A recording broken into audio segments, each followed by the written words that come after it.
Go flat tracker. Go flat tracker. Go, go, go. Go flat tracker.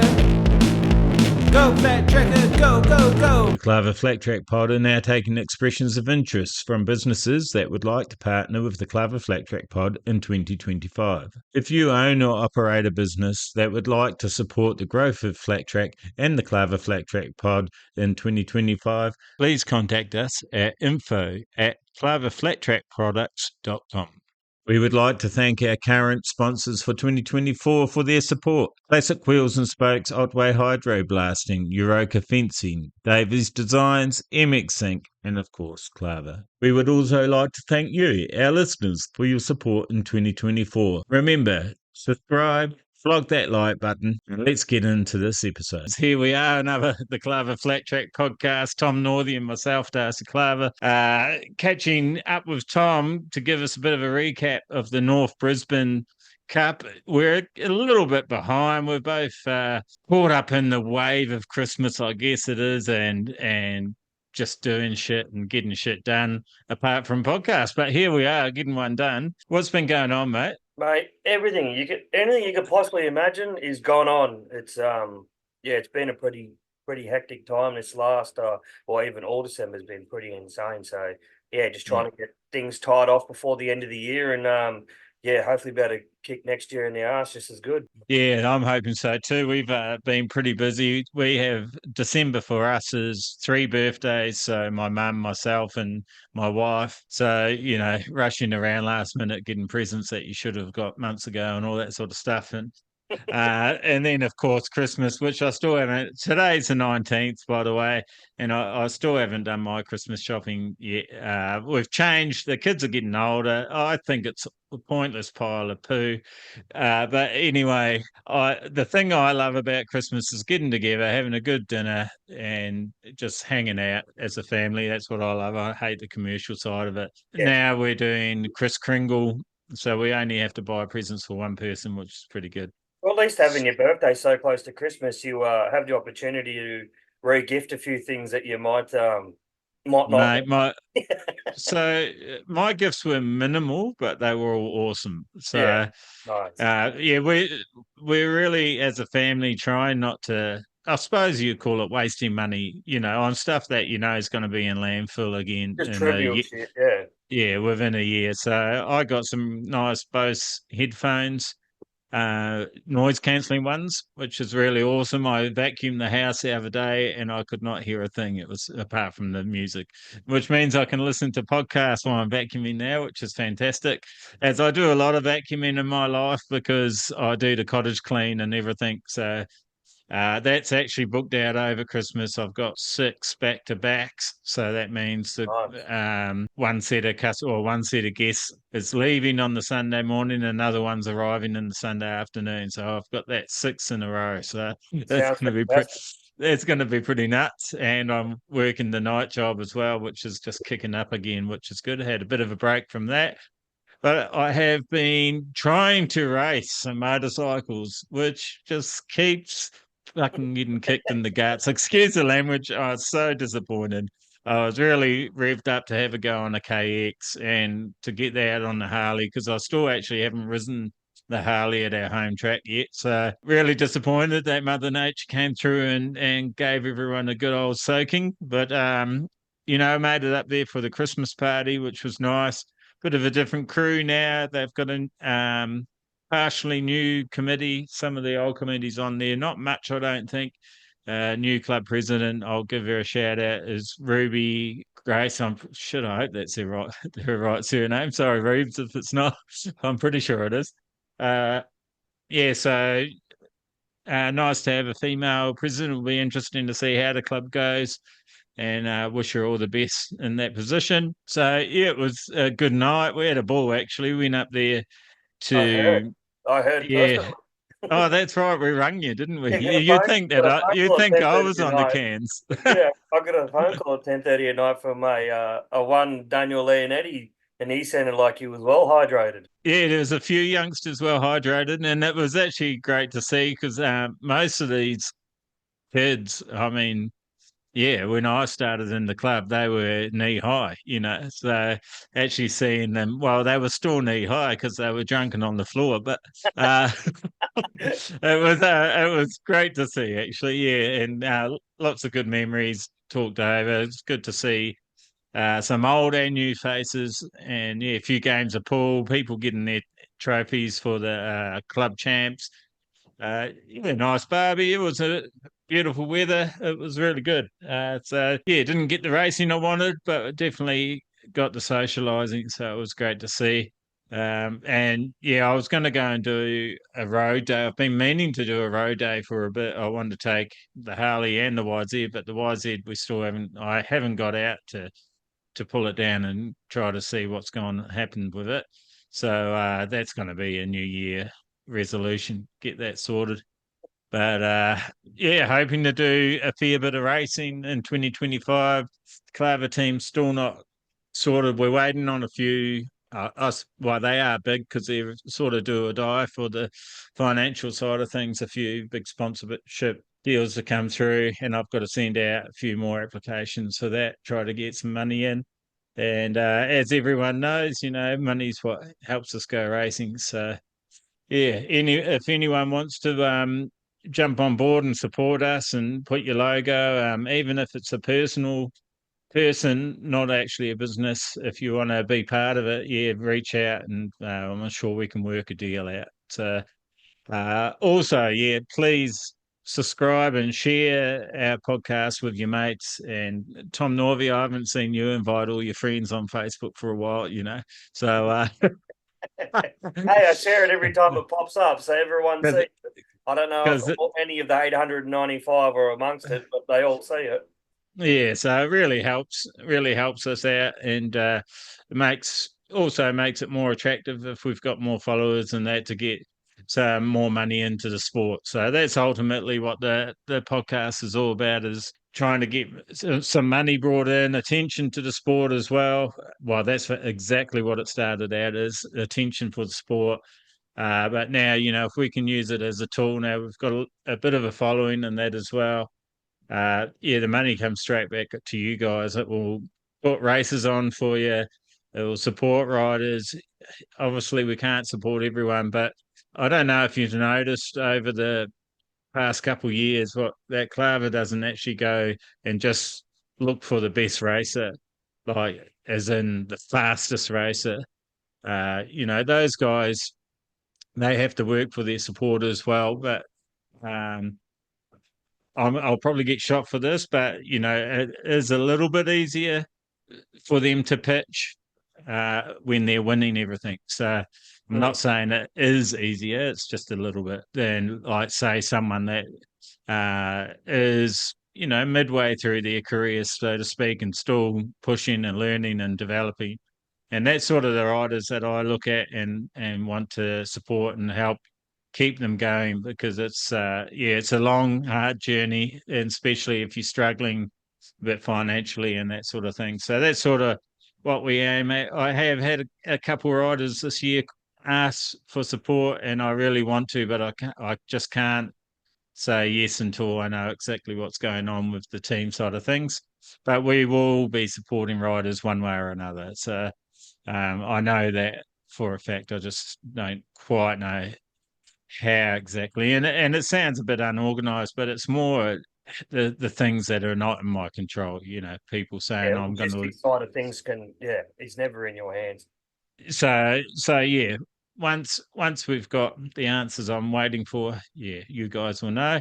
So all that aside, fair bit of sidecar racing next year for you happening. I'm imagining we're talking about Aussie champs, and yeah, that's where's that? Queensland again, isn't it? Yeah, Aussie dirt track in March at in Brisbane, and then Aussie long track in September in Townsville. So Yeah.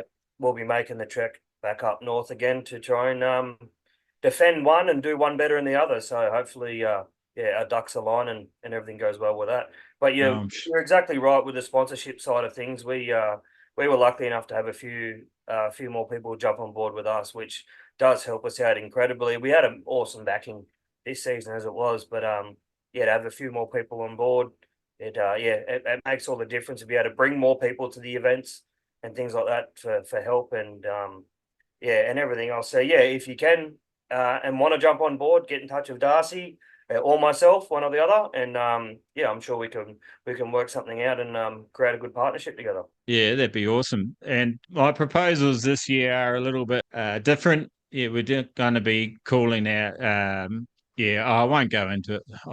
I'm going to edit that bit out. But anyway, yeah, we'll, well, No, you won't. You'll just leave it. you'll hear more adverts. Put it that way. So, Yeah. yeah. So the current sponsors we have, it's been a bit of a tester, and they've been really good and helping scratch our back, and we scratch their back by calling them out. But the arrangement it is, they don't get heaps and heaps of call outs and special mention. What would you call it, like spotlight segments and that sort of stuff. Yeah. So yeah, hopefully 25 we're going to be doing a bit more shit like that. You never know. Maybe one day we'll have enough stuff to do a Patreon or something like that where there's no ads and all that as well. So pushing forward, Tom and I are going to have to do some brainstorming and see what ideas we can come up with. We're going to be all from what we're talking about off air. We're going to be all over the show. And a lot of the times in different places from each other next year, I think there'll be a few events. I won't be going to the Aussie Dirt Track titles. Yeah, I'm going overseas. So, and that's from personal finances, not racing finances. So, I'll be going overseas. Hopefully, going to slip some racing in. As I was telling Tom, I'm not going to mention anything too much until it's all in the bank, until it's concrete. But yeah, that's all very exciting. So yeah, I'd say Aussie Dirt Track titles will be out for me. I'm hoping to make every round of AFTN. The only one that might be a slight stretch is going to be Maryborough, but I said that this year, and I still made it. So Yeah, I think I'm looking the same way. We're heading to Queensland at least 3 times this year, if yeah. not maybe 4. So yeah, that might not be a one I may miss, but yeah, if everything goes well, I'll load the van and I'll head straight up there. But one thing that really excites me, Tom, and everyone else listening is a couple of years ago, like there's always been sponsorship and that sort of thing, but I definitely think the buzz is a lot more alive now around the sport, especially flat track. Yeah, And yeah, so I think the opportunities are definitely there. There's a product now as well to show people that you are proposing to, that you want support from and that sort of thing.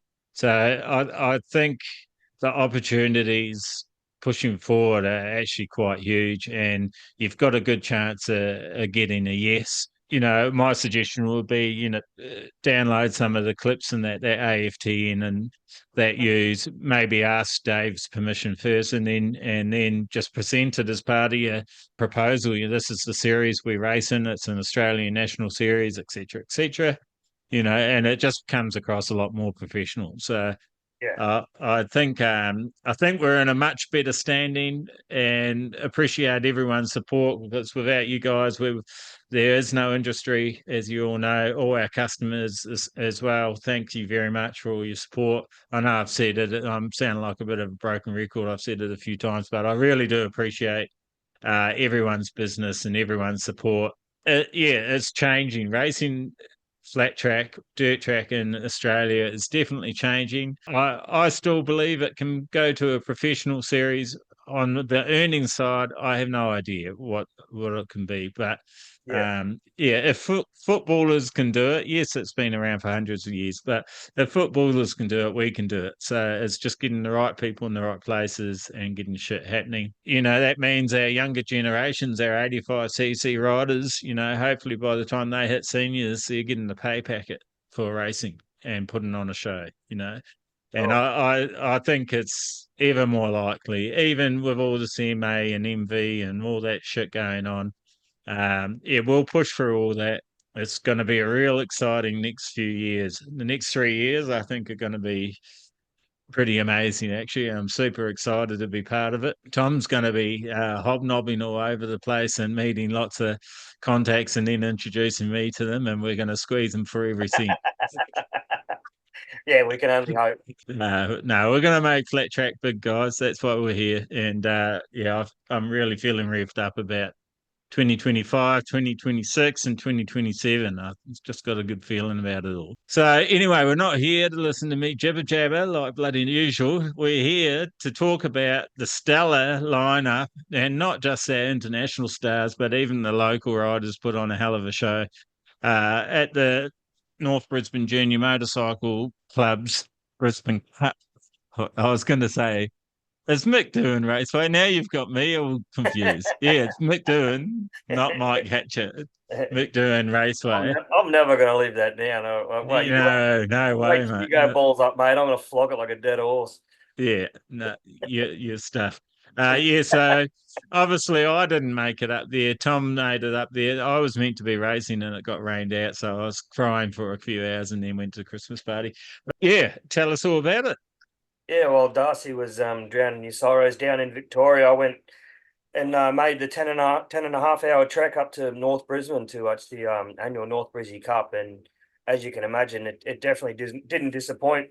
I left on the Thursday or left Sydney on Thursday around, I think it was a 10 o'clock mark. Stayed in Gunnedah overnight and run a bit of a muck with the boys there, and then got to Toowoomba Friday morning, where I pretty much replicated the previous night. And then early Saturday morning did the hour and a half drive all the way over to Tim Scott's workshop. Jumped in the car and went to the track to set up for the day. And I'm telling you, it's in the morning. It was a pretty mellow, casual sort of setup. No one was really rushing around with their head cut off, considering the magnitude of the meeting. But yeah, it was pretty cool to see like Jack Miller, Dallas Daniels, Cody Cobb, and of course Tom Drain, Max Whale, and Kaishan and all that, just cruising around and getting everything's ready as it was a normal club day. But yeah, pretty much as soon as practice kicked off, the race faces went on, and yeah, it was on for young and old. It was it was awesome to watch. It was good to be there in a more of a relaxed state, not really having a hell of a lot to do with any rider.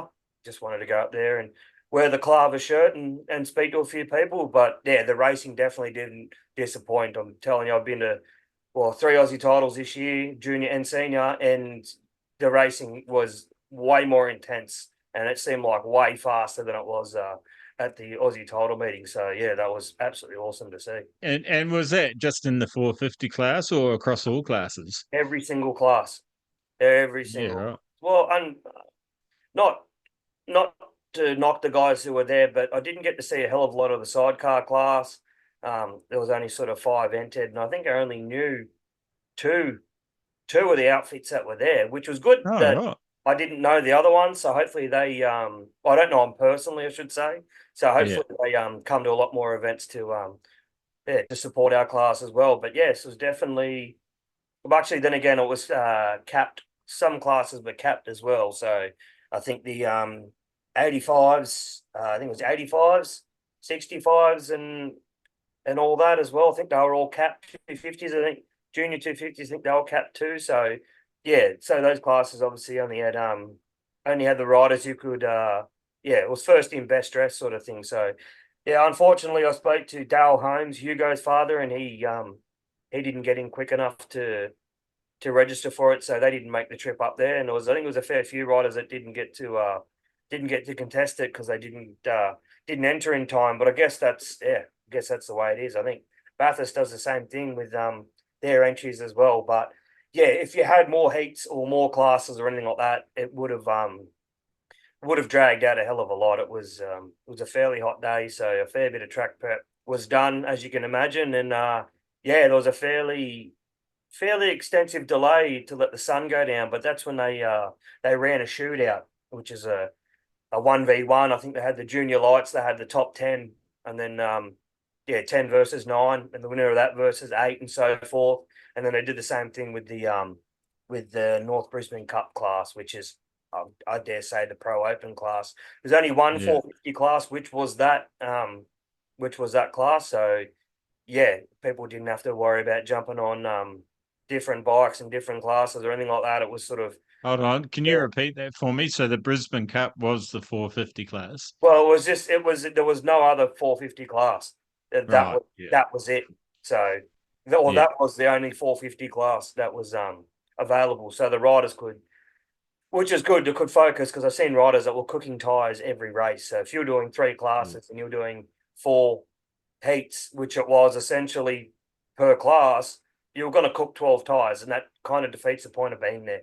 So, Yeah. yeah, no, it was good. They only sort of had the one, so you could sort of see the cream right to the top, and you can only imagine sort of who was up there. But yeah, it was great. I think they had four or five grids of 450s. So, yeah, it was unreal to see. Yeah. Cody It's a Cop, pretty good turnout. Yeah. yeah, it was unreal. Cody Cop was out there as well. He's USA #1. He's won 3 consecutive AFT titles. He was out there on a Stark. Well, I don't think I will ever get my head around watching that bike come past and not hearing a noise by being just as quick as the loud 98 decibel screaming 450 behind it. But Yeah. hearing that whistle and go by, kind of, you have to take a second look to actually see if that's a dirt bike going past. I don't know if I'm ever going to get my head around it, but it was good. It was awesome to see that there was a few of them out there. I think there was another Amy King was out. She was out there in the ladies class. She was on a Stark, and I'm trying to think of another rider too. Oh, if I see his name, I'll know exactly. But there was another rider out there that was on a Stark too. 110. I remember the number. 110. If I see the name, I'll know it. I'll Yeah. say it again. But yeah, no, it was good to see there was a couple of those out. I don't know if they were restricted in horsepower like they were in the AFTN, or Yeah. I'm not sure. if it was just open. But you can only imagine if you're up against the likes of well, the best 450 riders in the world, I dare say. You'd want to have that thing wound up right to the limit. Well, But you got to be able to they're not just the best 450 riders in the world. They're some of the best motorcycle riders in the yeah, world. They yeah, all ride cross discipline. They all know how to road race. Those guys, maybe I'm not sure. I can't remember with that pod with Max if he said he had done much road racing, but I know obviously Dallas and Tom, and obviously Jack Miller. Yeah, now Cody Kopp's going to bitumen as well. So yeah, they can ride motorcycles no matter what they are, and yeah. it would Oh, have I mean, been, in a flat track respect, the best ones. yeah, it would have been Yeah. exciting to watch. Yeah, Oh, it was unreal. I am wishing that I did go, but you Mate, can't have I would have everything. picked you up from the airport and I would have dropped you off. Yeah, I did that. I did actually look at flights, but Yeah, yeah. yeah, I'm just too broke. I did as well, and it was cheaper for me to drive up and drive back and take bloody Yeah, 2 days off work than it was to fly up and get accommodation and all that sort of jargon. So yeah, no, I think I yeah. definitely made the right choice financially. But yeah, I've missed it the last 3 years. I've missed it for every reason other than my own self. But yeah, I'm definitely glad I made it this year. And I think I might have to twist Matt's arm a little bit to try and get there next season to try and do that. But yeah, I think a few more riders will have to commit to it so we can warrant coming up. Oh, Well, on the psycho, yeah, yeah, me it's 11 hour trip for Matt. I think it's 15 to 17 or something like that. So yeah. yeah, we'll see how this year pans out and yeah, see how we go. But yeah, Yeah, like you said, you guys are going up to Queensland a couple of times already. So, yeah, we're pretty much doing the same as we did this year, which is not exactly ideal. But I had a good conversation with our main sponsor, Len from FYG Automotive, the other day, and he's said, "Yep, we're doing it. We're doing it all. We're going. Don't worry, it's all sorted." So yeah, ripper. that's Yeah, pretty relieving to know yeah, that all the finances and logistics side of things like that is all covered. So you can just focus on what you're meant to be doing on the track, which ideally that's what you're trying to do, Darcy. You're trying to get the rider sort of in a professional sense. So they just do a Jack Miller and fly to the track and get on the bike and do your thing, and you know what I mean. essentially. Yeah, So yes, hopefully. Well, Matt and I are lucky enough that we have the sponsors that we do, and we have the backing that we do to be able to do it. But as well, we need to have the competition and the championship there too to make it worthwhile. But it's but at the moment now, yeah, it's looking good. So I'm pumped. yeah, yeah. Awesome. So, going back to the Brisbane Cup, what were the classes of competition? All right. I can screen share if that makes you. Yeah, I should have okayed you. I did it on the slide when we were talking before. There you So go. you should be good. I've got to make sure I click on the right screen. No, that's all I need to do. Nothing naughty, Darcy. Don't worry, it's nothing naughty. No, that's all right. It's all right. All right. Well, the classes were 250cc open, pro Yeah. pro open women, over 40s unlimited, junior lights, North Brisbane Cup, 65cc 9, 7 and 9, two-stroke cup, which I thought was only 125s. I think it was used to be 125s, but I think they've stretched it out to anything two-stroke. Now, All right. I'm not 100% sure. Don't quote me on it, but Yeah. yeah, it looked like a few bikes out there were going a little bit quicker than a 125. But you had the 80cc two-stroke and 150cc four-stroke, 9 to 13 years, ATV unlimited, and sidecars up to 1100 cc's. So you had the 9 classes, and yeah, they pretty much kept it to one class for your age group slash cc or bike. So yeah, you did Awesome. bring 10 bikes and ride multiple classes. Well, you could have ridden in a few classes if you felt like it, but yeah, if you were going to be serious, I dare say you would have only done the 1 or 2. A couple of riders did North Brisbane Cup and the two-stroke cup too, which was cool to see. So yeah. Yeah. And I believe Cody Cott was on Harrison Small's two-stroke in that too. So that was good to see him on a Harrison Small. Austin, I think it was Harrison, number 55. Sorry, no, Harrison Small, was it Jake Page? I think it might have been Jake Page. Don't harass me about it, but it was a KDM number 55. Mate, I spoke to 100 people and got told 5,000 different things. So I'm lucky I can remember what day of the week it was, let alone everything had happened. But I'll definitely do my best to give you my thoughts on the event. And I did spend a fair bit of time on the hill watching the racing. I was there to sort of help out Emma Scott and Tim Scott a little bit as well. But I did most of my work on the hill with, as you can imagine, a can in my hand and the voice of an absolute pest. So yes, it was absolutely it was great. It was fantastic. It was hot, but yeah, I wouldn't have wanted to be anywhere else. It was great atmosphere. I like the simplified format. Yeah, I like it. I think that's awesome. I'm curious to know where they pulled the junior lights term from. I think that's a motocross term. But then again, AFTN say junior lights too. Yeah, because normally in dirt track it will be junior 250, isn't it? So right, yeah. So yeah, I was surprised about that. It's nice that it actually ties it all together quite well. Those people know what's going on if you race both series. And I'm trying to scroll down. That's not going to work. Obviously, yeah, North Brisbane Cup, the two-stroke cup. I think the two-stroke cup's a great concept. There's still lots of two-stroke lovers out there. Oh, definitely, and it was great racing too. It was unreal. Yeah, ATVs. Well, yeah. How many did they have? Did they have heaps? I think I'll have to go to the points of the ATVs to see how many were there. But what's 2 heats? So they at least had. I think they had 11 all up. Yeah, nice. Yeah, Yep, I think 11 or what? 11 or possibly 12. It doesn't. I can't see the last. Yeah, 11. I don't know if there's one below that though, because I think they were restricted to 12 as well. Yeah, you've got the scrolly thing, so only Yeah, you can reveal it. Yeah, I don't. It won't go down any further than that. Yeah, no, Yeah. it must have been 11. Yeah, so yeah, it was good to see that there was a big representation of quads as well.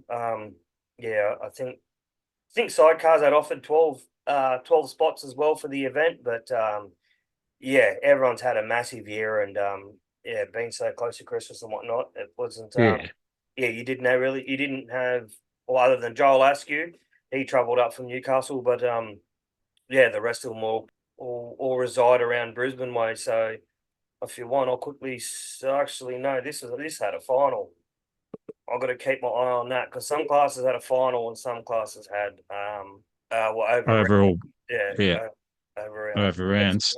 If you want, I'll start from the top in the 250cc open, which Yeah, mate. then again, 250cc open, right? So that you wouldn't call that Pro 250. It sounds like two-stroke and four-stroke could have entered that class. I don't know how. Yeah, well, you'd have to look at the sup Yeah, reads, wouldn't you? No idea. I've never heard 250 open before, so no idea what's behind that one. yeah. So I'm only going off the title, the name of the class to see what bikes are eligible to ride it. But in my eyes, both 250, 450 and two-stroke, 450, four-stroke and two-stroke could have ridden in that class. So this one It's was. so complicated for simple minds, isn't it? Oh, 100%. Yeah. If you're reading three things at once, your third eye definitely doesn't catch up. But yeah, this was awesome racing. Every round they sort of had a fresh track. But then again, it was prepped and prepped and watered and all that a hell of a lot considering the heat. And yeah, it was strict instructions at riders briefing. Do not go anywhere near the freaking fence. And I think that was said a fair few times. A couple of riders come close to it, but no one was sticking both wheels into the fence and doing a Mick Kirkness at Gunnedah Showground and railing the thing. So Yeah, right.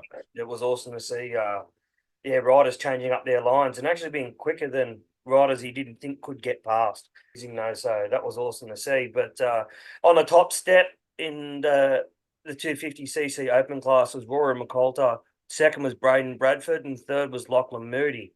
That Paulo D'Amato Barbaro, I'm pretty sure, was a junior this year. Just gone to seniors. I think he may have just gone to seniors. I'm not sure about the others. I'm not too familiar with many of those other names, but every other than Clay Clegg, but other than the rest of them, I'm not real sure. But they were definitely all on the ball, and definitely put on a show for the crowd. And in the crowd wise, it was there's the most people I think I've ever seen at North Brisbane. The hills Yeah, okay. hills were fairly packed. Fair few people were around the pit corner / bar. The back straight was full of quick shades. Yeah, same with the front straight. So yeah, the supporters definitely came out. Yeah, it looked pretty full. I watched a video. Whose page was it on? It might have been on. I was going to say Kirkness's, but I don't think that was right. It Is was that on on. is that for the cup final, the Brizzy Cup Yeah, the final? final. Yeah, Yeah, I'm not. I saw it on YouTube. I wasn't 100% sure who recorded that. yeah. I don't know. I saw a post come up on Facebook, and I clicked on it. I can't remember who posted it. I think it was Mick Kirkness or someone. Yeah, one of the top riders anyway. And actually, sorry, no, it was Jack Miller on Jack Miller's page. Yeah, so I followed that and watched the race, and yeah, it was a ripper. Four-wheel drive 80 M8T. They've got the video of the final. Yeah, that's their YouTube page. So Yeah, yeah, that was awesome. And it was really good footage too. So I don't know what yeah, camera or phone you think, but it was really good footage. it was good. Yeah, It definitely didn't show the atmosphere when when the final was on or when the all racing was on, but the crowd definitely got involved. They were yeah, it was yeah, unreal. right. Yeah, well, you could see that there was a crowd there from the footage, which was great. I was actually standing just to the left of, I'm pretty sure was Nico Donovan's support crew and his family. And they were definitely getting wild and getting into it, which was good to see too. I was having a yarn with a few of them. I think I gave his nan a high five after one of the races that he won. So yeah, no, that was no, it was great atmosphere. It was good to see him and have a yarn to them. They're Yeah, very. you actually messaged me saying that he was riding the wheels off that thing. Oh, mate, it was I'll get into it once I get to the junior lights, but I tell you what, that kid's got that. He must have that much confidence and that much talent. He just fuck. I could just keep going on and on and on about it. It was absolutely unbelievable. So yeah, I'll Well, get to that once we get to the. come on, click that mouse, buddy. I've got to use a little scroller thing on my keyboard because the mouse the port for Oh the yeah. mouse is occupied by the camera, so it's I either. always use the pad on the laptop. Oh, I don't. It's all balls up and carries on like a pod. I edit with it. Oh, do ya? Yeah, Right. that's All what takes me so long. right. The pro women's. yeah, there wasn't a full grid of the ladies. I know there was a handful that were intending to go and pulled out, but yeah, they definitely put on a show. Emma Scott was getting the jump every single race, and Yeah, right. pretty much leading them into turn one. I think other than one or two, and yeah, the other girls were just slowly picking her off as the race went on. But she definitely put up a massive fight for fourth spot. Hey, good on her. But for the win, Amy King got the win on the Stark. The current Australian women's champion, Brittany O'Brien, landed in second. And the current number 3, I'm pretty sure, in Australia in the women's class, Crystal Land, came third. So, yeah, congratulations to the top 3 ladies. And coming in, Yeah, nice to Olivia see Amy James. back as well. Yeah, definitely. I think she's been off the bike for a little while. So, Yeah. yeah, she's always fast when she comes out. So hopefully we see her a hell of a lot next season in the supporting the women's class. But fifth place, Olivia Jinks. Sixth place, Bree Levy, and seventh place, Amy Jo Gwen. So yeah, congratulations to those girls for supporting it. I was Kirsty Jensen drove up with a friend Savan from Victoria and to Who did? Kirsty or Kelsey? Kelsey. Did I say Kirsty? Sorry, Yeah. Kelsey. Kelsey. You always call her Kirsty. You can tell I've been up for about 14 hours. But Oh, come on. Come yeah. on. You can't. That's my excuse. Get your own. She made the massive trek from Bendigo. Is that right? I haven't called it Bell. Correct. Yep. Bendigo, Correct. all the way to Brisbane to be or to watch the event and support her partner Ronan Jacobs. So it was good to see her again and have a bit of a laugh and a yarn with her. And yeah, she was a little bit yeah, a little bit itchy feet wanting to race the event, but yeah, it would have been a massive effort hauling up the bikes or bike and everything else. And think Rod will lose the last 3 hairs he has left if she went up there and raced on her own without his supervision or keeping his eye on things. So yeah, it was Well, it's definitely. going to happen one day, Rod. You're going to have to let go of that string, Oh, unfortunately. I think he Yeah. did. I think Kelsey may have pulled the string in back before Rod had a chance to. I think she was getting a little bit homesick as far as I Oh, heard. right. Did a trip from Yeah. Okay. Dickie to Bendigo in one hit. So yeah, that's a massive effort for her and her mate that drove up there. But yeah, it was Yeah. Yeah. Interrupted our podcast, didn't she? yeah, called me rudely to want to know God knows what information. I can't even remember now. So She that's thought you can't. She thought you had broken down on the side of the road and had been oh, that's kidnapped. yeah, that's right. I said, hold on, did you pull over? She's like, no, why? I said, so you would have seen me on the side of the road with shit everywhere, and you still would have kept driving. She's like, well, I called you though, and I'm like, well, now I know where your priorities are when it comes down to something like Yeah, that. that's it. But nah, she's all right. She's a good kid, and yeah, always have a good time seeing her. All right, we'll go to the 65. 65s. 7 to under 9s. Actually, why? No, there was a lot more than that. Why isn't it showing the rest? It's only showing up to All 6th place. results. I cannot answer that. Yeah, it's only showing up to 6th place. And I'm 90% sure there was more than that. But then again, oh, geez, maybe there wasn't. I'll have to just read off what's off here. And I do apologize to any of the other riders that did race the event that it's not on my laps. You can send them a nasty email and tell them it comes from me too. But Yeah. the winner of the 65cc class was Crew Tulloch. Second was Cooper Quinn. And third was Ryder White. I went and saw Crew and Cooper, and I'm sure some of the other kids as well raced the junior dirt track championships at Summersby a few weeks back. So it was good to see those kids up at North Brizzy wringing the absolute necks off those things. So yeah, it was absolutely unreal. And Crew didn't have it all his way either. You can see he won the first one, and then Cooper got the second one, and then he won the third one, and then Yeah. it all come down to the important fourth round in that situation. And yeah, Crew got the win over Cooper there, but yeah, Cooper was super impressive at Summersby, and he definitely didn't disappoint at North Brisbane. So yeah, Crew and Cooper, I'm definitely going to keep my eye out for both those kids as they come up through the ranks and see how much they're progressing. But yeah, like I said, don't know why there's only 6, but it's a bit of a shit go. But in 4th place, Parker O'Brien. In 5th place, Hudson McConnell. and sixth place is Max Mifsud. So congratulations to those guys, and thank you for supporting the Northbury Cup. I'm sure it would have been cool to share the track with the likes of Drain, Miller, Daniels, Cop, Maxwell and all that too. It would have been pretty sick to know that you're tearing up the same dirt as them. So you've got the next is the two-stroke cup. I'll go straight to the final because obviously this was over heats. And we actually had a freestyle rider in this class, Corey Creed. I haven't seen Creed in mate, I can't even tell you how long ago it was since Corey Creed. I walked up to him and said, "Oh man, it's good to see you out doing some dirt track." I said, "It'd be a bit odd not hitting a freestyle ramp every time you go around." And he's like, "Yeah, it would make it. I'd win then. It'd make it interesting." I said, "I don't know. I've seen Jack Miller launch off a few ramps at the Troy Bayliss Classic, so you'd have it in for you." So yeah, no, I had a good laugh with him. He's definitely a character, and he's definitely an acrobat in the air, the way he pulls off some of those stunts. So it was sick to see him out there racing the two-stroke cup.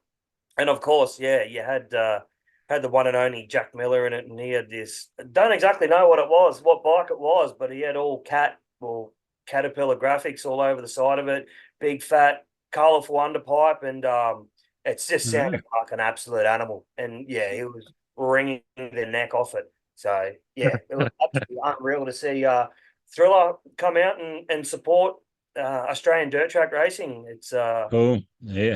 A lot of photos, a lot of signatures. I walked up and said good day to him and welcomed him to the team. He's now riding for Prima Pramac, Yamaha, and MotoGP. So no, it's good to have a quick yarn to him and hopefully he does really well next MotoGP season. Hopefully I'll be at 2 or 3 events. MotoGP events next season. So, yeah, I can't wait. Yeah, cool. It'll be unreal. But the winner of that, the two-stroke class was the 43 of Jack Miller. Second place was Rory McCalter. And third place was Harry Voigt. And, all top 3 guys. As you can imagine, Rory McCalter leaves nothing on the table when he rides. He was swinging absolutely off this thing. Harry Voigt had this clean, nice, smooth style, rode great lines, and was giving it his all. And as well, Ronan Jacobs, he was very consistent as well, just getting ahead of Cody Kopp. And like I said, Cody was on a KTM, and like I said, not 100% sure, but it might have been Jake Page's bike. So if anyone wants to let me know, don't abuse me. Just let me know so I know which one it is, and I can correct it. Fix it up next time. Yeah. If anyone gets their knickers in or not. But no, it was awesome to see Cody jumping on a two-stroke too and having a skid, and they all had an absolute ball. But I'll go down from 4th place.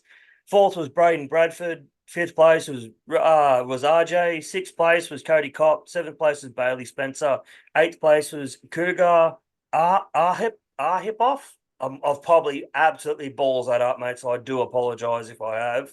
9th was Lachlan Moody, 10th was Corey Creed, 11th was Heath Maloney, and 12th was Paulo Tomato Barbaro. So if you are that junior that has come up into the senior ranks, well done on getting into the end of the final of the two-stroke cup, and can't wait to see what you're going to do in the future. I dare say we'll see you at all the races, all the meetings too. So I'll definitely keep an eye out for you. All right. We've got the 85 two-stroke, 150cc 4-stroke, 9 to 13 years. This one was over. Oh, yes. This one was over. Look at that. Well, this one was over heats as well. And there's only 12. There's only 12 allowed to enter. So you missed the likes of Hugo Hones. I'm just trying to think of some of the other 85 riders that are up there. Oh, not off the top of my head, but I'm only saying Hugo's name because he just won an Aussie title in I think it was the 80cc mod class. So he's definitely not a slow rider. And throwing Hugo in the mix with the likes of Lucy Heaton, New and Lockie Duggan, it makes the racing all the exciting. But not surprisingly, and I'm going to say this, definitely not surprisingly, Lucy Heaton New got the win. She didn't have it on her own way, but at the end of the day, that girl has got so much heart and so much talent. I kind of felt for the boys. I kind of felt for the guys because the gates would drop and everyone would get a fantastic start, and she would just have that little bit in front. And yeah, she didn't have it all her own way, but she definitely put her foot down. She won the third one, got third in the second one, uh, and won the third one and won the fourth one. So consistency is unreal. I'm not sure if she had Fantastic. bit of a moment in the second race for her to drop back 2 spots, but yeah, she was definitely wringing the absolute neck out of that. I'm pretty sure she was on an 85, and having the likes of Lockie Duggan that's just won the AFTN in the junior 85s class is a huge effort. So congratulations, Lucy. You're definitely a star, and I think a lot of the ladies in the pro women's class are trembling a little bit, because if I was looking at that, I'd be thinking it's only a couple of years till a rider like that comes into seniors, and I'm sure she's going to try and come into the senior ranks completely swinging. So Yeah, yeah, well, she's going to have a couple of years extra experience under her belt, yeah, so for exactly right. sure. Yeah, Yeah, yeah, and she's I'd be already nervous, up the top. girls. And she's already up the top in the well, I wouldn't say the boys class, but against the boys, and yeah, she definitely handed it to him. And I'm only saying it because it's very uncommon in this sport that you see a lady come in like that, a young lady come in like that and do so well. And yeah, I'd love to have a conversation with her or her parents as well, and see where they're from and what they're all about. Or might have to get her on the pod one day and Yeah, see it'd be awesome. what what she's. The nice thing is, Tom, is that we are seeing more and more girls and women coming in and surprising us and getting quick, really quick, Yeah. and giving it to the boys. It's fantastic to see, and I want to see more of it.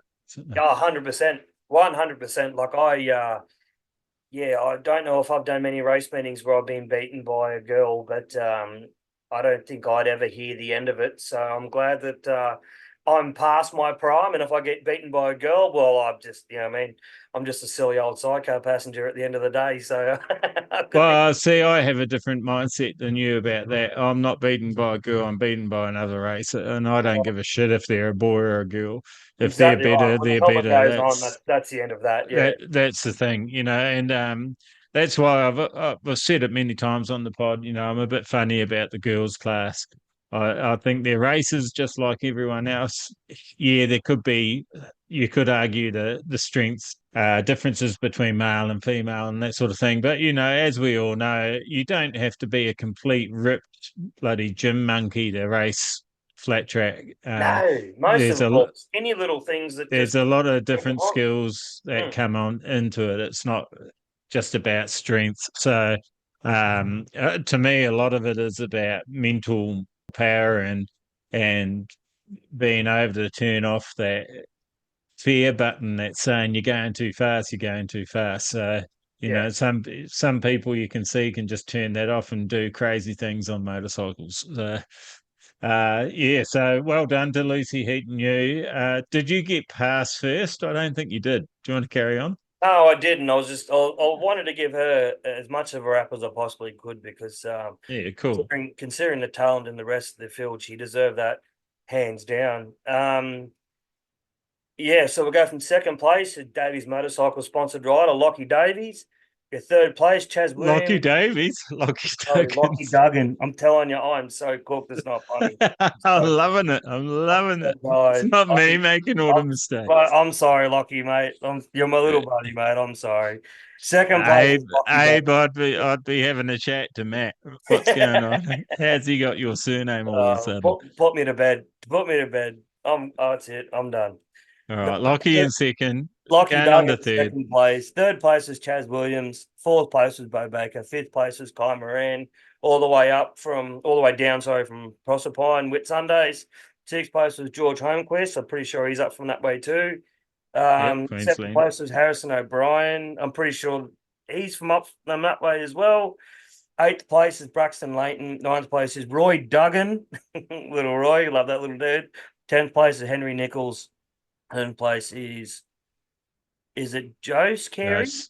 Joe Yep, Jose Carey. Carey. Sorry, in 12th place is Oliver Thistleton.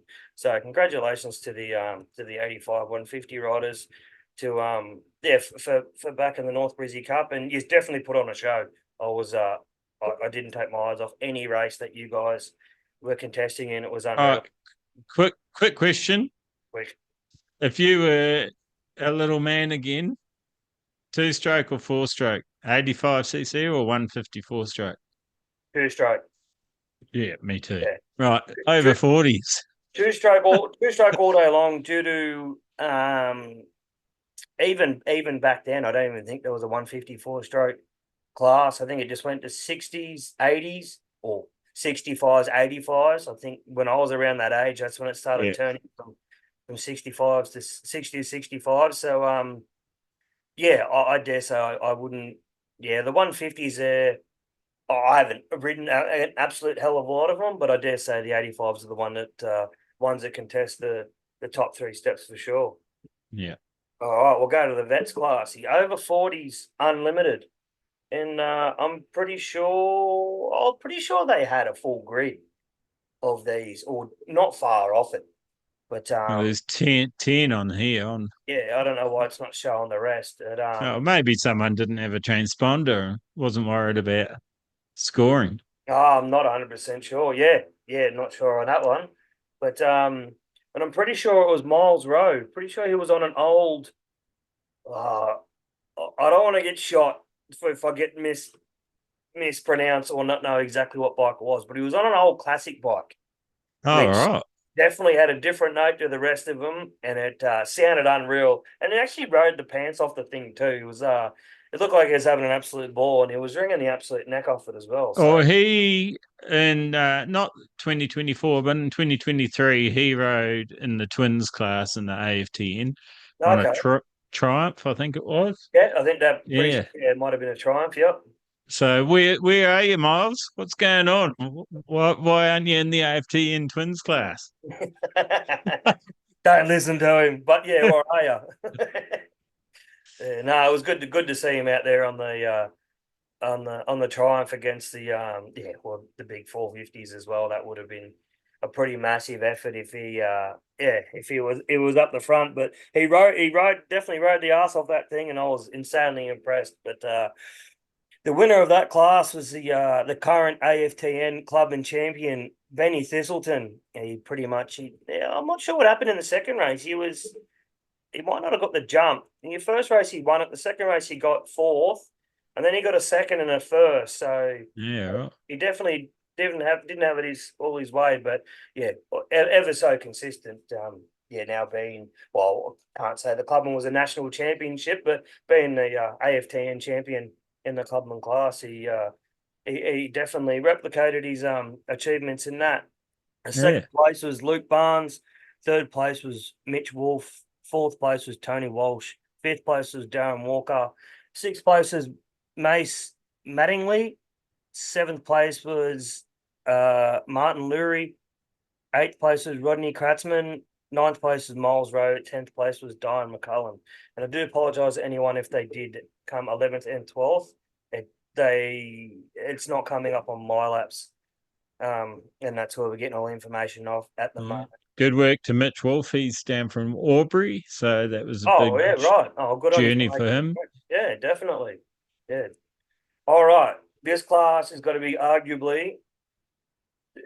it's got to be almost as good as the North Brisbane Cup class, the junior lights. These kids left nothing on the table, and I mean nothing. Between the shootout that they had, which I'm pretty sure it went off the top 10. So 10 versus 9, and then the winner of that versus 8, and so forth, all the way down. It was unreal. The racecraft of these kids was absolutely phenomenal. And for them to be coming into seniors, like I think Cooper Archibald's coming into seniors next year.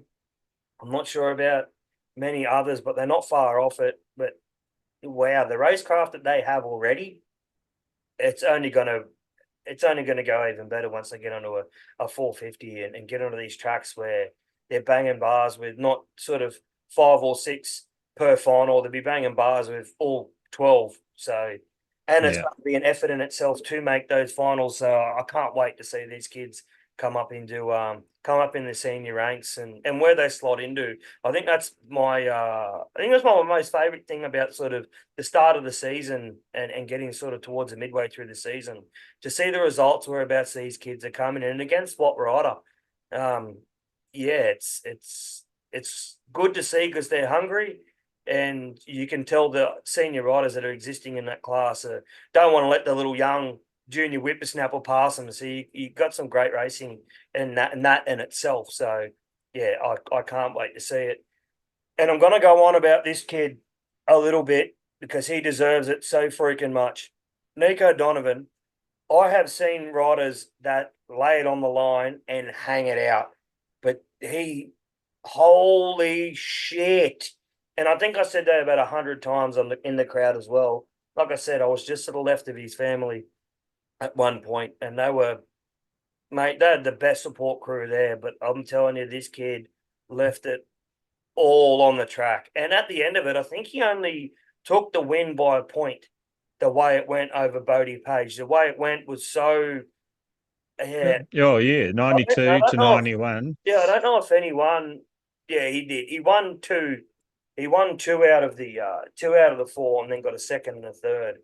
But in the last one, he actually, I think, maybe going for the lead, he actually went down in the first lap, and these were 8-lap races too. So this is very, very unfamiliar for traditional Australia dirt trackers when you do 4 laps in a sense. But each race was 8 laps, so it was good to see some riders be able to not have such a great start and have time to work their way up. But I think Yeah. when Nico went down into turn one, he was in seventh. In the last race, he crawled his way back up to third. And I was just like, you have got to be kidding me. Like, I've never heard a bike sit on its limiter for that long around it. Like, it was going through the right hander as quick as Jack Miller. And I don't think Jack Miller was backing off. But Yeah, right. all the top four, top six, like they were all going through that right hander that fast. It was crazy. It was absolutely insane. So yeah, massive hats off to Nico Donovan. You've impressed me once again. You've just won 3 Aussie titles. You've just won the North Brisbane Cup, mate. I don't know how old you are and if you're coming into seniors next season, but if you are, man, everyone better keep their eyes out because you're coming hot and heavy, and I can't wait, bud. It's going to be freaking phenomenal. But I'll move on with it. We got second page is ever so fast. Bodie Page. Third place, you got Sam Drain. It's like I said, another super quick rider that's got a massive future in front of him. I can't wait to see what he does in the amateur nats in America next year. And I think the Page brothers and Sam and all that are going to the winter throwdown as Yeah. well. So it'd be good to see some of the results. So hopefully a lot of other Aussie families are going to head over for that too to represent the Aussies and try and take a few trophies off them. So I'm pretty sure Jed Fife is going. He was at the North Brisbane Cup too, but he didn't ride. I think he's still a bit banged up from his extreme game scooter trick. So yeah, he was there with the Thriller Motorsports team or Franco Yeah, Speed cool. and helping out Jack and whatnot. So it was good to see him and Matt up there. So that was awesome. So yeah. Third place, you got Sam Drain. Fourth place, you got Jake Page. You got fifth place, you got Cooper Archibald. Sixth place, you got Riley Norder. Seventh place is Reich Hauler. Eighth place was Lenny Duggan. Ninth place is Levi Layton. 10th place was Tito Carey, and 11th place was Hamish Bibby. I'm 900% sure there was 12, so I don't know why it's not showing the last one. But yeah. So out of that, there's 3 riders there. I'm pretty sure. Actually, I'm going to say I'm 100% sure there's 3 riders there that weren't doing the AFTN. Right. Okay. So the rest are all doing AFTN, and I'm pretty sure they all made all rounds apart from Sam Drain. Ah, right. Okay. Yeah. Yep. Oh, actually, Bodie and Jake weren't at Gunnedah, were they? Um. No, I think they were overseas. Yeah. No, I think you're right. I don't think they were. Yeah, it was yeah, I'm pretty sure it was Gunnedah they weren't at. Yeah. But yeah, and I think that's speaking volumes that they're just always getting seat time. Like they're at everything. They're racing And their that's asses off. Yeah. and that's key in a sense. It's Yeah. Oh, yeah, it makes sense. And Hamish Bibby used to be a Harley Club rider, and they moved up north. Congratulations to him, because that's a tough field. Like, Oh, definitely. Yeah, you look at how many championships in there between Nico Bodie, Sam, Jake Cooper. yeah, Like, that's massive, and yeah, a huge special field. shout out to Lenny Duggan. You rode your absolute butt off for that too, bud, representing Davies Motorcycles Club. So yeah, well done to you as well, Lenny. Davies Motorcycle Club. Oh fuck, team, team, for God's Press the arrow. Press the arrow. I, Abort. Quick. I'm having. You're gonna, mate. You're not gonna edit anything. You're just gonna run this straight to the. Bloody oath, I'm not editing. I was going to edit my big balls up there, but I'll leave Oh, that in you're gonna because leave that too. Yeah, because you've done about 10 I've compared to just mine. overshadowed it. All right, Do you want to leave the North Brizzy to last and go and do the ATV, since I we've seen will. them anyway, and I sidecars? will. Yeah. I will. All right, we've got the ATV final. There was a decent turnout with these guys. They only fit 6 on the grid, so this was a final. And yeah, I didn't get to see a hell of a lot of these guys racing as I was sort of backward and forwards from the trailer. But yeah, it was good representation from the quads. There you go. There you go. Bloody quick. I'm pretty sure Tom's Drain's fastest time was a 24 point something. Yeah, right. Okay. Yeah. Yeah, they definitely weren't slow. And yeah, you got the usual suspects sitting up the Yeah. top Yeah. 6. So Yeah. They're bloody quick on the quads, those Griffiths boys. oh, definitely. Well, having said that, in first place you got the number 1 and Matt Griffiths. Second place you got Josh Griffiths. Third place Peter Reddy. Fourth place Colin Green. Fifth place Trevor Rose. Sixth place the 666 of Chevelle Green. I'm pretty sure I've seen one final where there's 3 Griffiths and 3 Greens on the grid. Oh, really? Yeah, Yeah, right. I'm 90% sure. I think it might have been at Gunnedah. If not, there was definitely 3 Greens on there and the 2 Griffiths. So yeah, I'm pretty sure the commentator said it was a family affair or something along those lines. It was battle of the families or whatnot. But yeah, that was awesome to see. So yeah, well done to those guys Crazy. for support. And I think most of the quads are from up that way. Yeah. I don't know if there's a hell of a lot in New South Wales. You said there wasn't many in Victoria. So We've got 3 turning up at the moment. yeah, okay. Yes, at our club. Sorry. So, yeah, I'm not sure around the rest of Victoria. I'm pretty sure there isn't any turning up. Oh, But so yeah, down that way, there's a few coming up that want to get it going again, which is good. So yeah. yeah, I'm not sure how they'll attract more people because yeah, I don't know how. Look, I don't go looking for quads in marketplace. Put it that way. So I'm not really worded up on the quad stuff. Yeah, nor am I, and I haven't had I've ridden a handful of them or whatnot, but I don't. Yeah, what they cost and everything else in between, I really don't have the backing to want to race one. And I think my hands are a little bit full with everything else that I do to try and manage that in between as well. But yeah, it's still good to see them out there and yeah, backing them all up. So no, it was great to see. All right, we've got the sidecars. There's only 5 turn up to this one, and unfortunately in the North Brizzy Cup for the sidecars, you don't get a hell of a lot show up. I think it was the last year, yeah, Troy Pritchard and Darren Feen, and showed up. I'm pretty sure Donna was there as well, but yeah, they never really get more than sort of 6 or 7. But yeah, unfortunately, it was only 5, and yeah, I only know 2 teams in that race that weekend, which is odd. Normally I know all of them, but it's good to see that there's more teams coming onto the scene, and hopefully they come and do a hell of a lot more events and do a bit of traveling and things like that as well to make every event we do a championship. But yeah, and I think Adam Thompson, I think he races speedway sidecars, so it's pretty cool to see if it's the same one I'm thinking of. Pretty cool to see him come over and do a bit of dirt track. Yeah, it was yeah, that was awesome to see. But I don't have the passengers' surnames on here, so I do apologise. It's just cut off, as in Yeah, cut them off. yeah, it always makes it hard with the sidecars. Yeah, but first place you got Aaron Morgan and Robbie. Second place you got Corey McMurdo and Luke. Third place, you got Joel Askew and Matty Doyle. Fourth place, you got Adam Thompson and Alex. And fifth place, you got Donna Probin and David Martin. So, yeah, congratulations to those guys. And I'm pretty sure the two front runners were swapping every time. I'm just going to go. Yeah, looks like it. 22, 25, 25, 22. Yeah, 25. 25, 22. And Oh, no.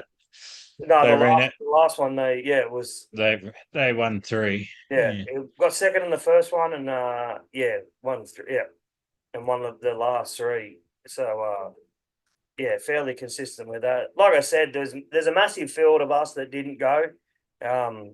Not sure if they're scared of the 8 laps or the 10-lap final, whatever else. I know when I heard it was a 10-lap final, I looked at Matt and went, "Oh, I think I need about a year's worth of training before you throw me around that sidecar for 10 laps, considering how fast he is on it." But yeah, I would like to do it to sort of knock it off the bucket list. Yeah. I love to win it. That would be unreal. But at the moment now, I'm sort of I'm glad we got 1 bucket or 2 bucket lists of mine. Well, actually 3 bucket lists of mine ticked off this year. So hopefully we can make it up there next year. Depending on, I think it all comes down to who's going to show up as well.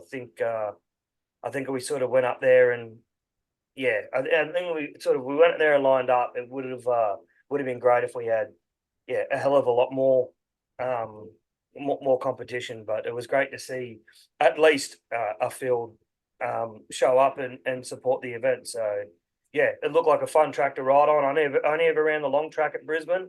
I haven't done the dirt track yet, but it looks super fast. Passengers got to move super quick.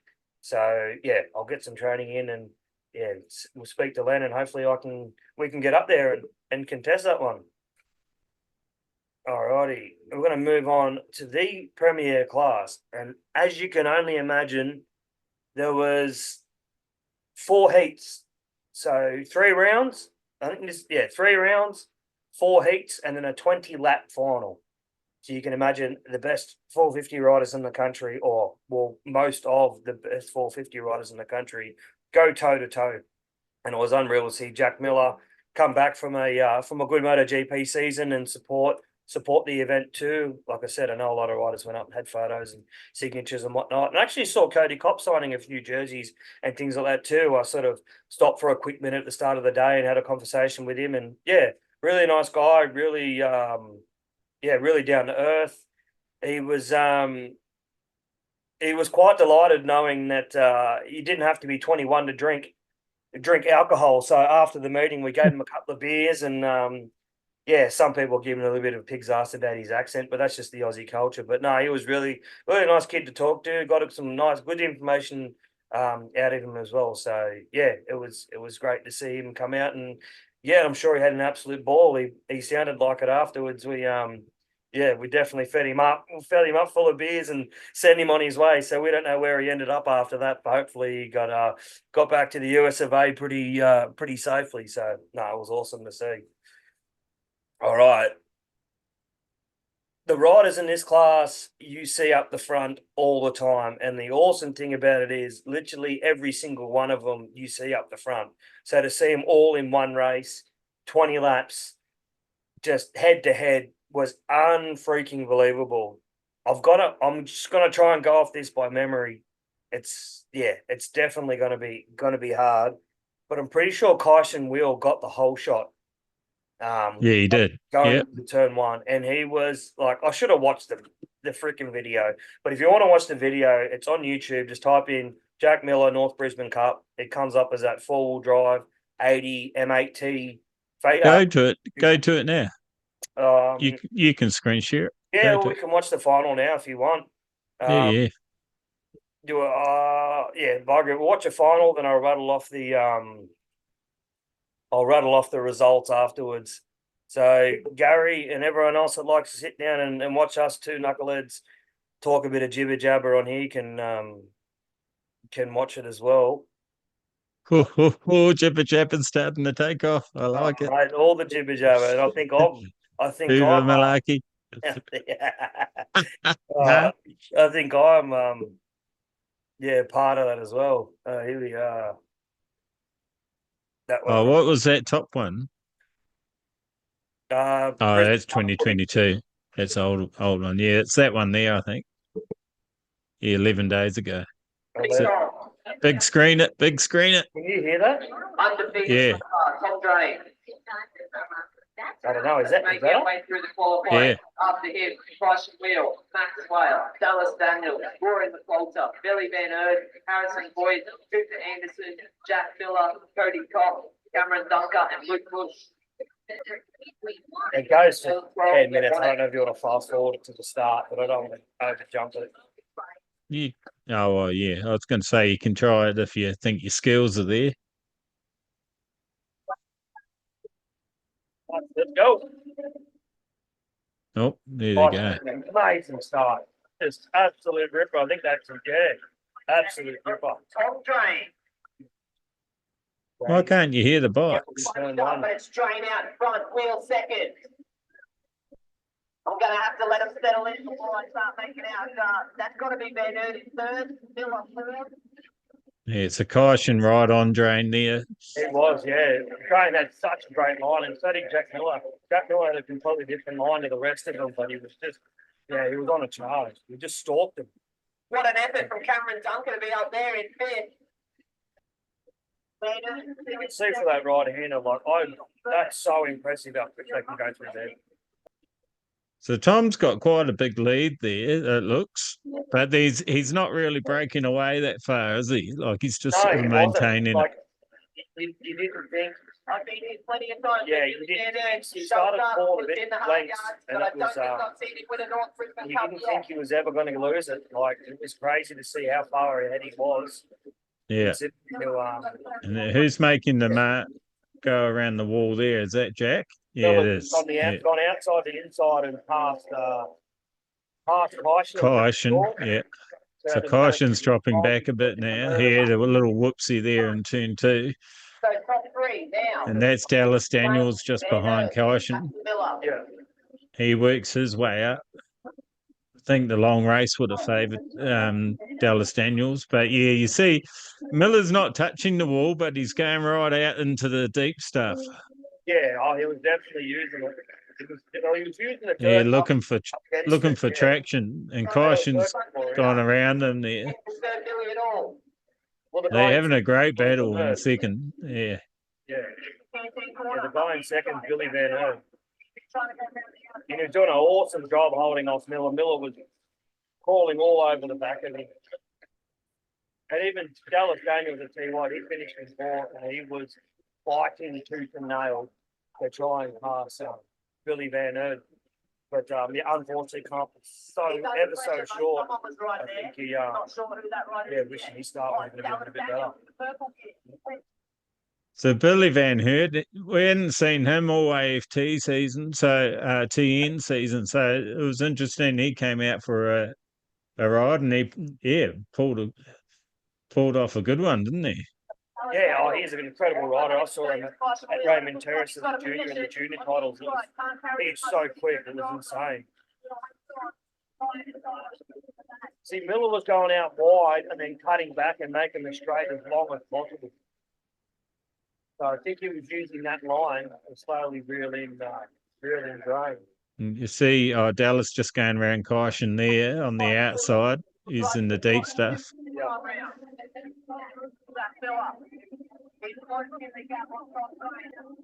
And this was unreal. When he got next to him, I was down the end at turn one, and Miller went past Drain. Just then, he just then Drain looked over and saw him and was like, "Oh shit!" But then Miller passed him around the outside again in the right hand. Yeah, that just happened then as you were talking. Yeah. It's interesting. I thought that Drain might get him back, but I think they're using the same line here, so it wasn't any advantage there. Oh, I've lost Tom. That's interesting. Wonder what button he pushed or didn't push, or maybe it was his internet.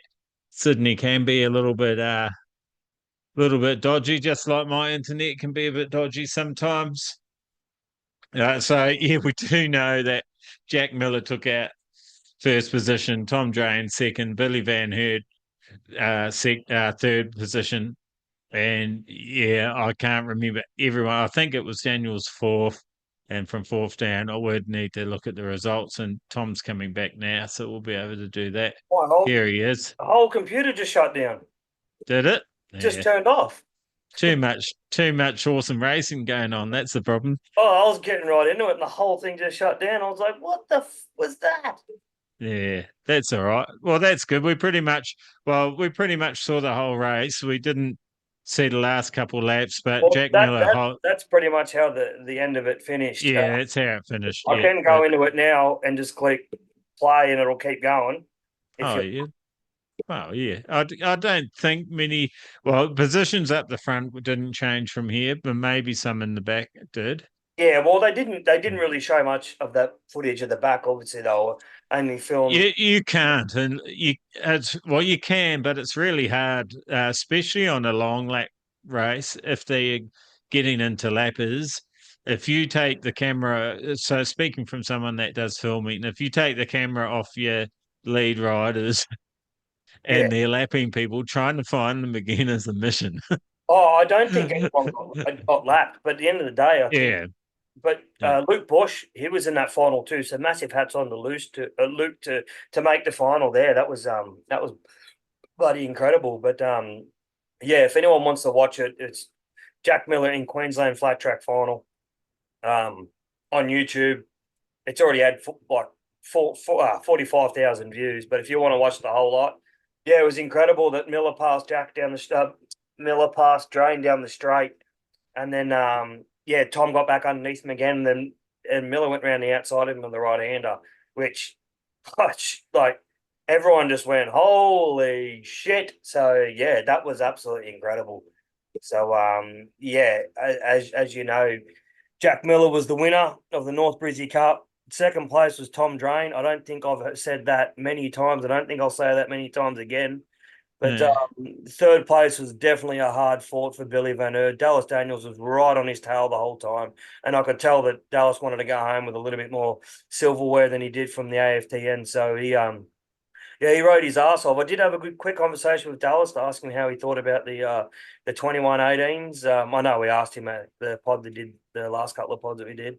But he said it was good to know. Well, it's good that you can sort of just point and shoot, and you can trust the tire's going to be there, and it's definitely fast paced. So he definitely enjoyed it, and Cody Kopp said the same thing too. He said he definitely enjoyed it, and I actually got a chance to speak to Dallas actually when I come up on the hill, and I spoke to him a little bit about the twins and American twins that are. Next season's coming up, and about what's going on and who's doing what. And Max sort of gave me a little bit of an idea what he's doing next season, and I guessed it. Cool. I guessed it, and he sort of looked at me and went, "How the hell did you know?" And I said, "Oh, I might know one of the riders that you're working with," but I had a good laugh with him. I definitely supported Max. I bought one of his shirts, which is it's definitely got sweet, cool artwork on it. So that was absolutely unreal. So fourth place you had Dallas Daniels, fifth place you had Maxwell, sixth place you had Kyson Will, seventh place was Harrison Voigt, eighth place was Cam Dunker, ninth place was Cody Kopp, 10th place was Cooper Anderson, 11th was Rory McColtar, and 12th was Luke Bush. I'm not sure if an issue at the end there because it looked like it was 4 laps down. Same with Rory was 1 lap down, so he might have an issue as well.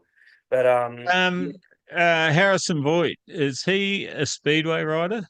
Road racer. Yeah. I knew he's from a different discipline. Yeah, I'm pretty sure he's grassroots was dirt track. But I think he's gone to the road racing route. I have seen a fair few photos of him on a private supermoto day, possibly on a go-kart track. And it looks absolutely unreal. So for Cameron Dunker and Harrison Voigt to come over from road racing and contest the cup was pretty cool to see. And and again to see Jack Miller and be able to walk up in a pretty, what would you call it, relaxed atmosphere and say good day and whatever else. He had his little girl sitting on the ground playing and having the time of his life. So that was cool to see as well. And it's one of those events where you get to see the best riders, like I said, in the country / in the world at a more relaxed state.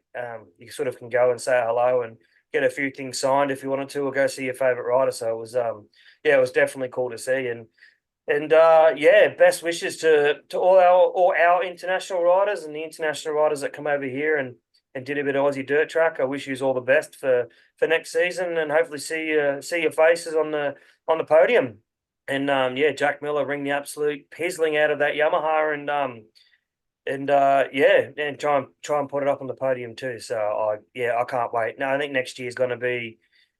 Yeah, it's going to be hard to top for us. It's going to be absolutely definitely hard to top, but I can't wait. Yeah, and all aspects of motorcycle racing, I can't wait. I've just got to say, how amazing is it that, Jack Miller, Tom Drame, Dallas, Max, and Cody all have come and done an event like this. They're all world class at the top of their discipline, and they've come and done a dirt track event. I think it's great for the sport of dirt track, and hats off to them. It's they could easily say, why would I go and do that event? And I think it's fantastic that they've all come over and had a go, and Dallas having a go at the AFTN, and they're just helping the sport grow in general and also in our country.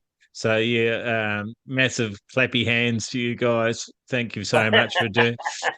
Thanks so much for doing that, because it really, really does put the eyes on Australia, and without big names like that, it's a slower progression. So we really appreciate it. I don't know if any of them actually listen to the pod, but thanks, boys. It's fantastic, and hopefully we can get Max and Dallas back on again, and Tom. And the last time I spoke to Billy, it didn't have lots of words to say, but maybe we can get Billy on and see if he's got a program for 2025 in the AFTN happening. I did talk to Franco. Words were said, but I'm not going to say what they were just in case I'm wrong. and they're not meant to be said, but hopefully we'll see him back soon. Fantastic recap, mate. Thanks for that. You could probably shut some of those windows. You haven't got anything there that shouldn't be there, have you? No, I made sure there was nothing up there that shouldn't have been there. And I was meaning work-wise, not anything else. I know. Sure you were. Yeah. I don't want you getting in trouble. No, I think I'm going to be in a more of a controlled work atmosphere coming up next year. So I'm very excited to jump in that new venture. Once it's all contract signed and it's all sorted out, I'm allowed to say what I'm doing and where I'm going and who I'm going to be with and whatever else. I'll definitely then let everyone know. But it's great that some of my utilities that I have I can utilize and definitely grow in my career. So I can't wait to get into it, and I want to try to expand it, not just from road racing. I want to try and do a hell of a lot more. I've just got to try and figure out what it is I can get into and what's going to be feasible for me to do it. So I can't wait. Yeah, me too. 2025 is going to be exciting. I've got some news as well, which I'm sort of looking forward to. I can't say it yet, but looking forward to announcing that as well. And it's in the motorcycle world, so really looking forward to that all falling into place, and just waiting for the contract. And it's going to be interesting. It could be the worst decision I've ever made. It could be the best one. Well, but we won't know until we've done it. So, exactly right.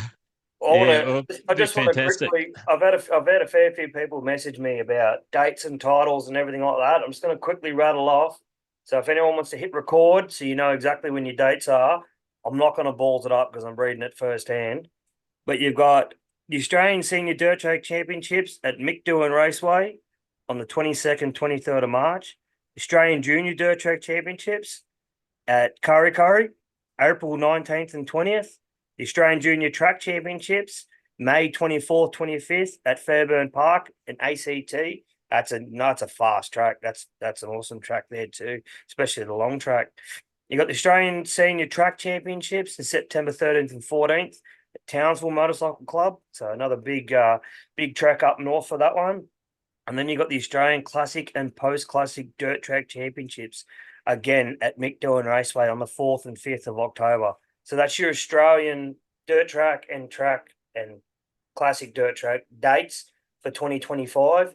They may change due to weather, whatever the reason, rescheduling or whatever else, but hopefully they don't, because next year's schedule looks feasible to do every single one of them, especially AFTN and all that as well. I think those dates are yet to be finalised, but I'm pretty sure that they're sorted out in a fairly decent way. So hopefully it all falls in a line.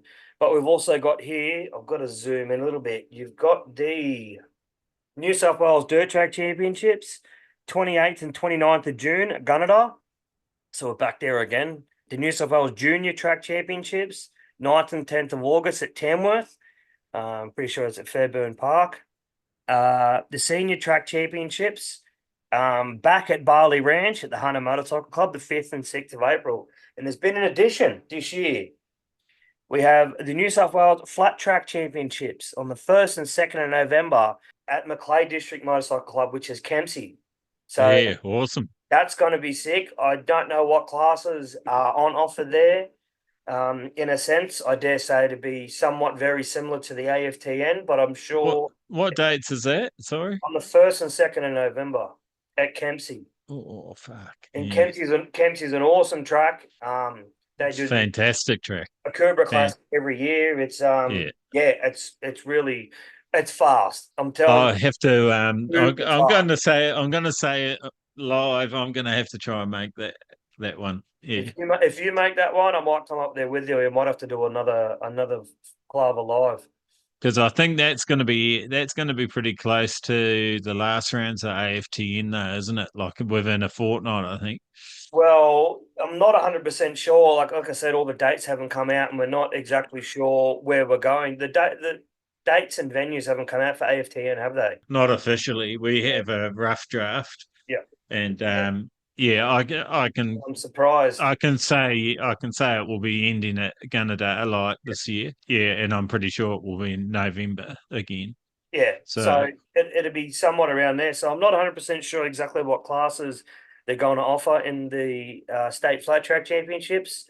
Like I said, I dare say it will be very similar to AFTN, but it'd be interesting to see. It depends how this year goes. I don't know if I'll be contesting it, but I'll definitely be there.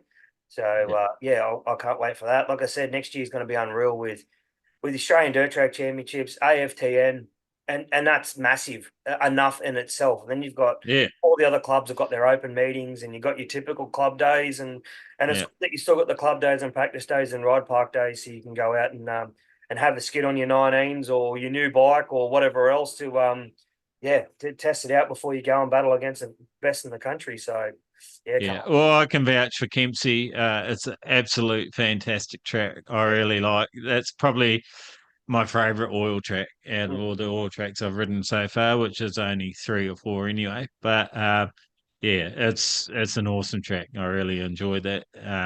I would be interested to see if we're going to have the likes of Sammy Davies come out and contest that, Reed Batty, some of those boys. I'm trying to think of some of the other quick ones up that way. Lewis Stein, he's always up there, pretty sure. Be interesting to see if they all jump on their 19s. I hope so. I hope they really support it. Everyone gets behind that. Yeah, if we can have flat track titles in every state, that would be fantastic on top of our dirt track titles. How we're going to fit it all in, I don't know, but it seems to be looking like it's going to work. So awesome. Like the only thing is, it's kind of hurted if you've got week after week after week. I know this year wasn't laid out like that, but with all the delays with tracks not being licensed and rain days and things like that, really put a dampener. Like the Aussie dirt track titles this year were in October. And next year it was in March. So technically we only get to hold the number one plate for sort of 4 or 5 months, but 2 of those months or 3 of those months we don't race. That just gives us another reason to go and try and win it again so we can wear it for a whole season. So it's interesting you were saying about the track licensing and that, and that is a big mess. It's a big schmozzle at the moment. I don't really know what's going on. Actually, I'll say 100% I don't know what's going on. Good news, and some people might go, it's not good news, but RSA is on the up, which is called Rider Sport Association, not Riders Support Association, which is a partner of the AFTN. They are two different things. I was just about to ask that. Yeah. Yeah, so Rider Sport Association is the old AMA. So AMA was another sanctioning body that lost their insurance, along with a whole lot of other clubs that were under the same insurer. They just decided not to insure that sort of high risk activity anymore. But they're coming back, and they're coming back as Riders Sport Association. So it could offer more racing, different tracks opportunities, and yeah, they run on quite a different system than MA Motorcycling Australia. They don't have state controlling bodies and all that sort of thing. It's just the one sanctioning body. Yeah, memberships are a fair bit cheaper. There's a few advantages. Yeah, obviously they're starting again. They're using the same format that they had last time, but they've got new policies which we can go into. Hopefully, we're going to have Daryl Petch come on and do a pod with us. He is the CEO. Oh, awesome. He did agree to come on, so it'll probably be after Christmas, early Jan, mid Jan. So I'm looking forward to hearing that one. I also want to try and get Peter Doyle on. I know he's done a couple podcasts lately. One I'm still got to watch, but yeah, it'd be good to get them on and see, because it is important for us that we know as riders and racers where we sit with insurance and that sort of thing, and what would our racing world look like if we didn't have cover. Would you still consider racing? Ask yourself that question. It's the level of support now, because I think I actually do support RSA. I know that as AMA they lost their insurance. I don't know. I can honestly say I don't know if it was their own doing or if it really was just the company pulling out from a whole lot of different affiliations. I I just have to take his word that that's true. I don't like a monopoly, and Motorcycling Australia have a monopoly where they can set the rules basically about around the racing and all that sort of stuff. And it sort of doesn't sit well with me that they're like the only one, that your only option. So I think that's good to have options in life. And if you don't like the way some of the events are run, you might like the way that Rider Sport Association runs their events. So at least you've got an option to choose. So I'm glad there is going to be another option. Yeah, so it'll be interesting to talk to Daryl and listen to how that all came about, and the AMA and now the RSA. So yeah, the sky isn't falling. I don't think MA will ever collapse. I think they politically and professionally know all the right people to keep it going. So I don't think it will collapse. Just things might change a bit, but I think it's good that we will have another one coming along, and hopefully we'll be able to get some other tracks up and running, and that will all be shown in the next couple of years. And that's part of my excitement, because I think it's going to change the scheme of things. Yeah, for sure. Might get on some car tracks finally, Nordy. That'd be all right. I've seen they're doing they did another ride day at Lake Liddell Speedway. Yeah, isn't that cool? That's really good to see that. I saw Cazo and Curtness doing a bit of work down there together and helping the club out and drawing some eyeballs to it. And yeah, it looks like a great track. I think it will be a racy track. I love small tracks, so like they don't even need to put a video up to get me to come up there. I love those sort of tracks. They're a different sort of riding skill, like Cazo and Curtness were saying. It's not about horsepower. And there's multiple lines. It's not. There was a couple of comments about it just becoming one line, and that's bullshit. Yeah, there's multiple lines that you can take there. It's about being a smart rider on a short track like that, and yeah, bar to bar action, so that spectators are going to get their money's worth. Where is it in Muswellbrook? I think it is. Yeah, I think it is up that way. I remember looking it up when they first started showing that they were coming onto the car track and that, and I went, oh, of course it's bloody another 12 hours away. Yeah. Hey, it's only It'd three and be- a half. It's only 3.5 hours for me, or 3 hours for me. So that's all right. Yeah, I do sort of feel like I haven't had contact with anyone there, so again, reach out to us if you want to fill us in. But I do sort of feel a bit sad that they couldn't keep running on the car track. Mm. Obviously, solo bike events only would be ideal, and without the cars, and just have a bike race meeting. I'm guessing it was because of the walls and everything. Yeah, I wish airbags were a bit cheaper. Yeah.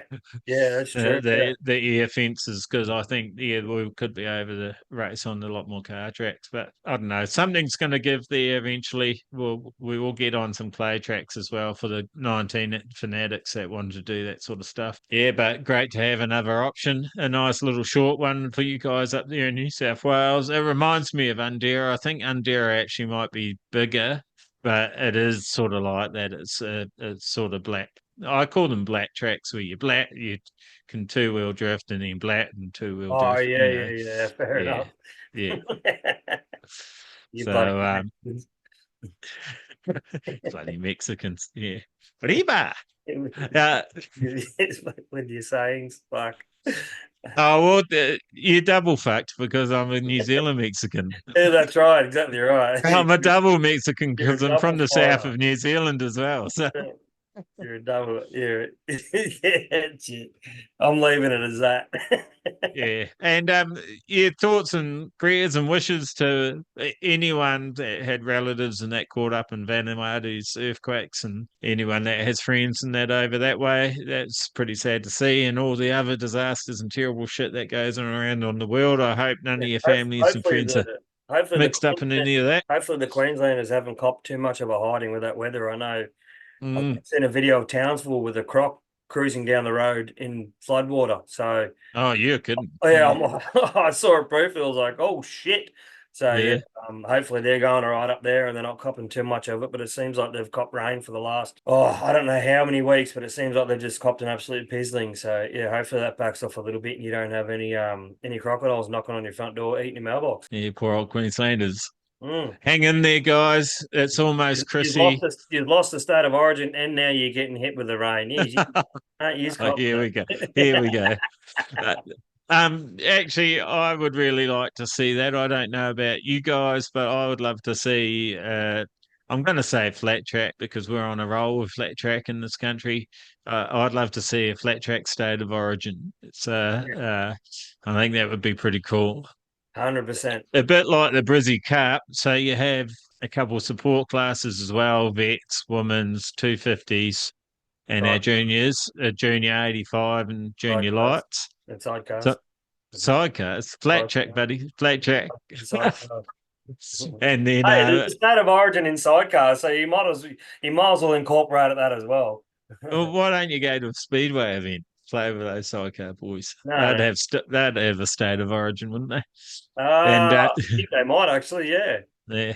And and then the state of origin class, which I think should be selected by someone in each state, gets to select the riders that they choose to bring. And what would it how many can you have in the field? 18, so six riders each, or we want to include everyone, but I don't know if WA has six riders. Or SA has six riders, but maybe we have to change it up. Maybe it could be 4 from every state or something. Well, state of origin only between New South Wales and Queensland. Are you trying to Mexicans trying to weasel your way into it, are you?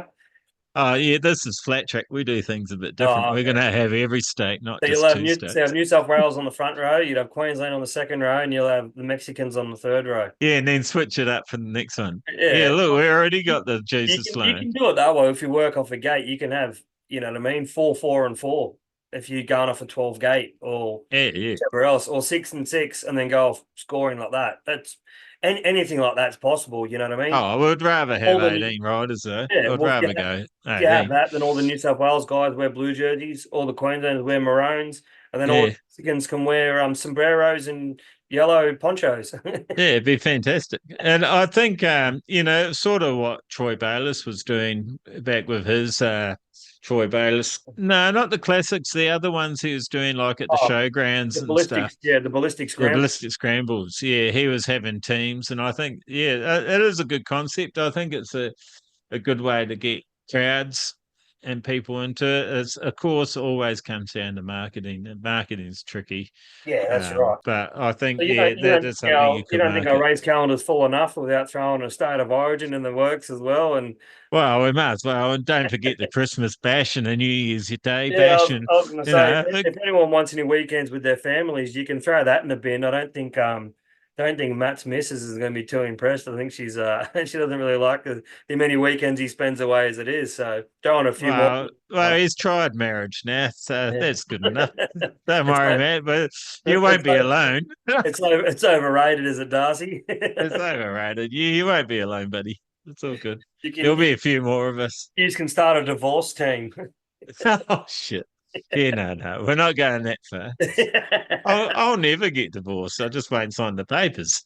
Oh, fair enough. And Fair she enough. won't be able to get me to sign them because she won't come to the racing. So, and that's where I'll be. So, Well, now she knows how to get you. yeah. Oh, It shit. doesn't listen to the pod, mate. I'm in the support of marriage. Oh, that's all Um, yeah. It's all good. Anyway, guys, I don't. We did say we'll try and get another one in before Chrissy, but it's like 4 days away or something. 5 days, no, 6 days away. Yeah. I don't know. We'll be pushing it, but if we get, in case we don't, Merry Christmas to everybody that enjoys Christmas and celebrates it. I hope you're getting lots of seat time, enjoying family time over the summer. Yeah, relaxing, doing some other things you might enjoy, some camping, some surfing, swimming, whatever it is in the sun. Yeah, vegging out, doing nothing. It could be one of them. Maybe gaming online. Who knows? I don't know. I just hope you're enjoying it, having a bit of downtime. Yeah, Tom, same to you and your family. All Yeah, have likewise.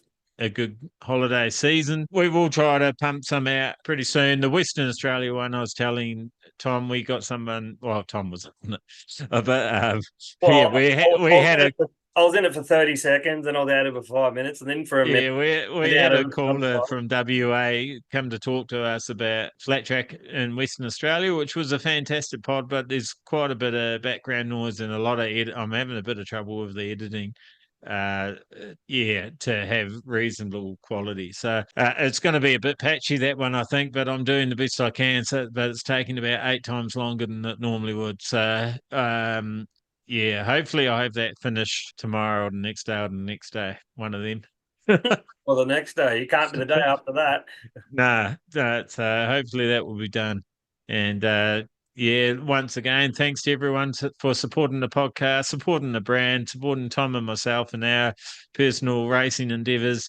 And yeah, keep it sideways. Oh, anything else you want to say, Tom? Nah, just following up exactly what you were saying. I hope everyone has safe travels if you're going away for the Christmas break or anything like that. And yeah, can't wait to see you all next season. Yeah, so flog that like button, share the channel with your mates, share everything with your mates, and invite them all. That might be the new one for 25. Hit the invite button, invite everyone in your friend realm, Flog and that share button. yeah, flog the hell out of it, and let's make flat track huge. Go flat trackers. Go flat tracker. Go flat tracker. Go, go, go.